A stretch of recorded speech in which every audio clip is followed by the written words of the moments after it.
नमस्कार। विकलेश हूँ। मैं कहानियां सुनाता हूँ, कहानियां सुनाऊंगा के एक नए एपिसोड में आप सबका स्वागत है। मित्रों, विकलेश हूँ, मैं कहानियां सुनाता हूँ और कहानियां उन जज्बातों की जो सरहद के पार से उठते हुए खतरों को चीर कर निकलती हैं। कहानियां उस जुनून की जो भारत माता की रक्षा में अपने प्राण भी समर्पित कर देता है। और आज जो मैं कहानी आपको सुनाने जा रहा हूँ वो एक कहानी नहीं है, बल्कि एक ऐसा क्षण जो भारत के भविष्य की दिशा को तय कर रहा है। ऑपरेशन सिंदूर।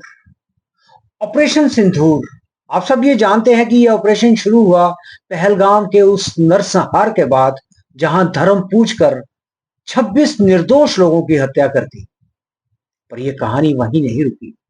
ये कहानी वहीं नहीं रुकती। भारत ने पहली बार सीमित जवाब नहीं दिया, बल्कि एक ऐसी सैन्य रणनीति शुरू की जिसका उद्देश्य केवल आतंक के अड्डों को खत्म करना नहीं, बल्कि भारत को 2050 की एक वैश्विक महाशक्ति बनाना है। 2050 का ऑर्डर तय हो रहा है।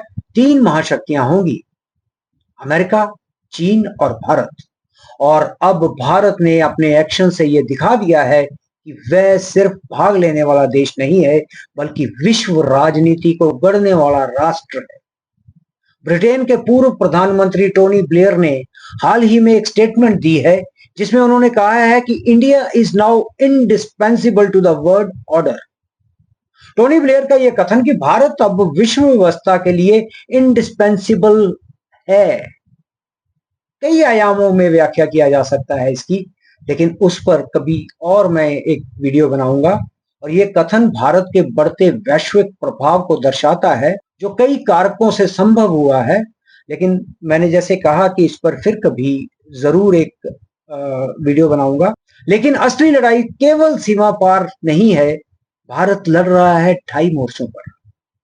2.5 मोर्चों पर भारत लड़ रहा है। पहला मोर्चा पाकिस्तान और सीमा पार के आतंकवादी, और दूसरा मोर्चा है चीन जैसी विस्तारवादी शक्तियां, और तीसरा आधा मोर्चा वो भीतर है, देश के अंदर है। हाँ, वही आधा मोर्चा जो देश के भीतर से भारत की शक्ति को कमजोर कर रहा है।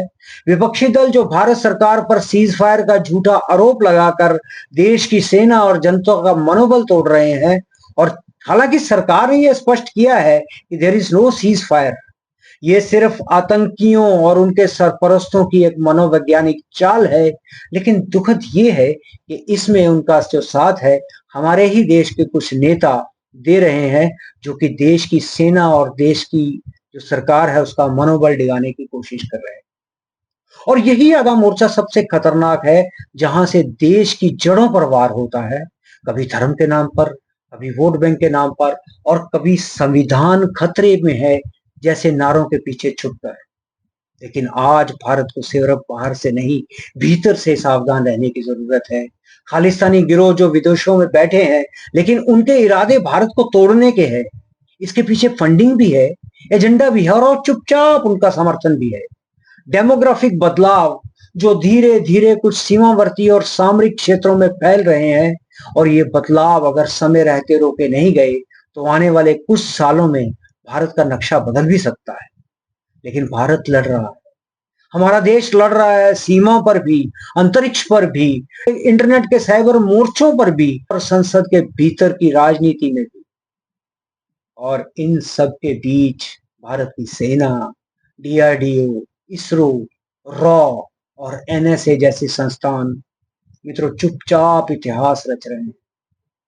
हमारे देश ने क्रायोजेनिक इंजन में आत्मनिर्भरता पाई, 4 लेयर्ड एयर डिफेंस सिस्टम को विकसित किया, और एआई बेस्ड वॉरफेयर में वो आज अमेरिका और चाइना और इजराइल जैसे देशों को टक्कर दे रहा है। और ये है नया भारत।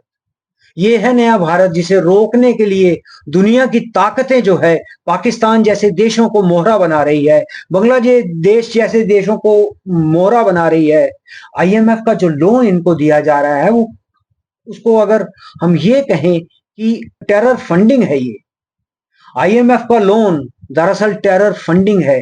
लेकिन भारत है जो अब ना झुकेगा और ना रुकेगा। और हम 2030 तक तीसरी सबसे बड़ी अर्थव्यवस्था बनने जा रहे हैं और 2047 तक एक विकसित भारत बनकर उभरेगा मेरा देश। तो याद रखिए कि ये लड़ाई सिर्फ 2025 की नहीं है। ये युद्ध जो है, ये जो ऑपरेशन सिंदूर है, ये 2050 के उस भारत की नींव रख रहा है जो ना केवल ताकतवर होगा बल्कि नेतृत्व करेगा विश्व का, संस्कृति का, विज्ञान का और आत्मबल का। और मैं विकलेश आपसे ये कहता हूं कि सीने में जो आग है उसे दबाना मत, क्योंकि आज भारत सिर्फ लड़ नहीं रहा बल्कि एक इतिहास बना रहा है, नया इतिहास लिख रहा है। और अगर आपको ये कहानी दिल को कहीं छुई हो तो मेरे चैनल को सब्सक्राइब जरूर करें, क्योंकि अगली बार हम मिलेंगे एक और कहानी के साथ। तब तक के लिए आप स्वस्थ रहें, लेकिन मेरे चैनल को सब्सक्राइब जरूर करें, क्योंकि विकलेश हूं मैं, कहानियां सुनाता हूं, कहानियां सुनाऊंगा और अगली बार फिर एक ऐसी कहानी आपके लिए लेके आऊंगा जो आपके दिलों को छू जाएगी। तब तक के लिए जय हिंद, जय भारत।